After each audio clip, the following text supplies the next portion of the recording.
आप सभी लोगों का स्वागत है। इसके पहले आप लोग आत्मपरिचय का जो 2 छंद है, उसका व्याख्या पढ़ चुके हैं। आज हम लोग आत्मपरिचय का जो शेष भाग के 2 छंदों का व्याख्या पढ़ेंगे। तो आइए हम लोग इन छंदों को देखते हैं। मैं निज उर के उद्गार लिए फिरता हूँ। मैं निज उर के उपहार लिए फिरता हूँ। है यह अपूर्ण संसार न मुझको भाता। मैं स्वप्नों का संसार लिए फिरता हूँ। मैं जला हृदय में अग्नि दहा करता हूँ। सुख दुख दोनों में मग्न रहा करता हूँ। जग भव सागर तरने को नाव बनाए। मैं भव मौजों पर मस्त बहा करता हूँ। मैं भव मौजों पर मस्त बहा करता हूँ। आइए अब इसका अर्थ हम लोग देखते हैं। मैं निज उर में उद्गार लिए फिरता हूँ।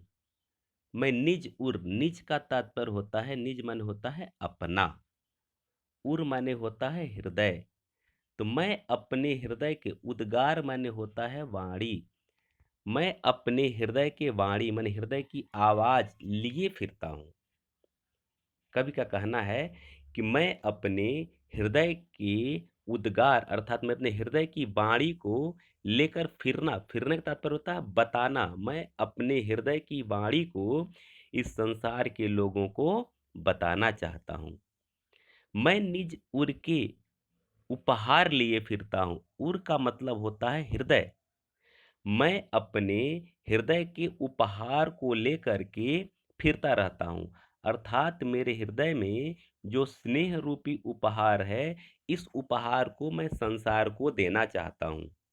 मेरे हृदय में जो स्नेह रूपी उपहार है, इस उपहार को लेकर मैं घूम रहा हूँ और इसे मैं संसार के लोगों को देना चाहता हूँ। है यह अपूर्ण संसार न मुझको भाता।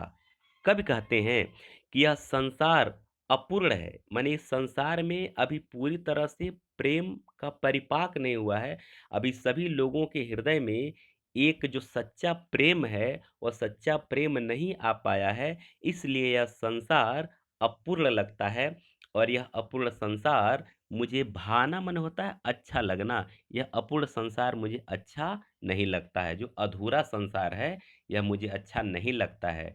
और अधूरा क्यों है? क्योंकि अभी इस संसार में सभी लोगों के अंदर सच्चा प्रेम नहीं बस पाया है। कवि आगे कहते हैं, मैं स्वप्नों का संसार लिए फिरता हूँ। मैं स्वप्नों का संसार लेकर के फिर रहा हूँ। अर्थात मैं हमेशा यही स्वप्न देखा करता हूँ कि किसी न किसी दिन संसार के सभी प्राणियों के अंदर सच्चे प्रेम की अनुभूति जरूर होगी और उस समय संसार बहुत अच्छा लगने लगेगा। यही स्वप्न मैं हमेशा देखा करता हूँ। कवि आगे कहते हैं, मैं जला हृदय में अग्निदाह करता हूँ। मैं जला हृदय में अग्निदाह करता हूँ। मैं हृदय में, अग्नि का तात्पर्य होता है आग। तो कैसा आग? प्रेम का आग। मैं अपने हृदय में प्रेम की आग को जलाए रखता हूँ। मैं अपने हृदय में हमेशा प्रेम की आग को जलाए रखता हूँ और उसी में दाह करता हूँ। दाह करना माने जलना, दहना माने होता है जलना। मैं उसी में जलता रहता हूँ। अर्थात मैं अपने अंदर जो प्रेम की आग है, उसी प्रेम में मैं बिल्कुल डूबा हूँ। मैं उसी प्रेम में रचा बसा हूँ। आगे कहते हैं कि सुख दुख दोनों में मग्न रहा करता हूँ। चूंकि हमारे अंदर एक प्रेम की आग जल रही है, इसलिए संसार से मुझे एक प्रकार से विरक्ति हो गई है। संसार के सुख दुख दोनों से मैं अलग थलग हूँ। जिस तरह से कोई ऋषि महर्षि, जो कोई सिद्ध पुरुष संसार के सुख दुख का असर उनके ऊपर नहीं पड़ता है, उसी तरह से हमारे ऊपर भी संसार के सुख दुख का कोई असर नहीं पड़ रहा है और मैं अपने में ही मग्न हूं, मैं अपने में ही मस्त हूं। ठीक है। आगे कहते हैं, जग भव सागर तरने को नाव बनाए कर। यह जग यानी संसार, यह संसार भव सागर, भव मन होता है संसार रूपी सागर, यह जग संसार रूपी सागर को तरने के लिए, मतलब पार करने के लिए नाव बनाए हुए। नाव का तात्पर्य यहाँ होता है माध्यम। इस संसार रूपी सागर को पार करने के लिए लोग एक माध्यम का चुनाव करते हैं, माध्यम पर आशा बनाए रखते हैं कि किसी ने कोई न कोई माध्यम मुझे मिले ताकि मैं भव सागर को पार कर जाऊं। ठीक है। इसको फिर से देखिए इस पंक्ति को, कि कवि का कहना है कि इस संसार रूपी सागर को पार करने के लिए लोग माध्यम का सहारा, नाव यानी माध्यम का सहारा लिए फिरते हैं, माध्यम का इंतजार करते हैं। लेकिन मैं भव मौजों पर मस्त बहा करता हूं। लेकिन मैं, भव माने होता है संसार, जो संसार की मौज का तात्पर्य होता है लहर, जो संसार की लहर है मैं उसी पर बिल्कुल मस्त बहा करता हूं। यानी संसार का जो लहर, लहर का तात्पर्य होता है कि संसार का जो भी रीति रिवाज है, संसार की जो भी व्यवस्थाएं हैं, इन व्यवस्थाओं के अनुसार मैं ढलता रहता हूँ। लहर ऊपर नीचे होता रहता है, तो वही संसार की व्यवस्थाओं के अनुसार मैं ढलता रहता हूँ और इसी तरह से मैं अपनी मुक्ति का मार्ग प्रशस्त कर लूंगा, मैं अपने मोक्ष का मार्ग प्रशस्त कर लूंगा। मुझे किसी साधन की, किसी सहारे की आवश्यकता नहीं पड़ेगी। तो इस तरह से ये आपका व्याख्या रहा। इसके बाद आता है काव्यगत सौंदर्य।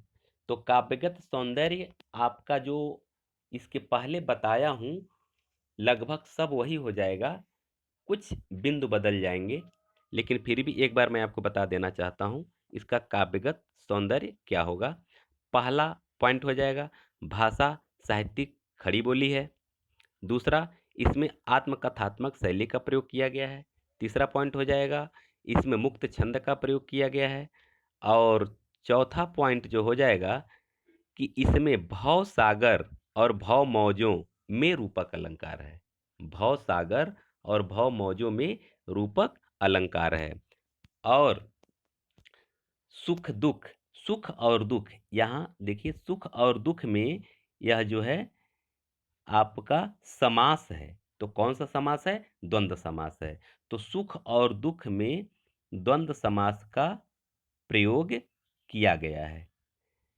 इस तरह से आपका ये हो जाएगा काव्यगत सौंदर्य। हालांकि कुछ पॉइंट आप ऊपर से भी लिख सकते हैं। इसमें शांत रस का प्रयोग किया गया है, माधुर्य गुण का प्रयोग किया गया है, लक्षणा और व्यंजना शब्द शक्ति का प्रयोग किया गया है। तो इस तरह से आज दो छंदों का अध्ययन हम लोग किए। इसके बाद अगले वीडियो में हम लोग अगले छंद का अध्ययन करेंगे। तब तक हम आपसे विदा लेते हैं। सभी लोगों को बहुत बहुत धन्यवाद।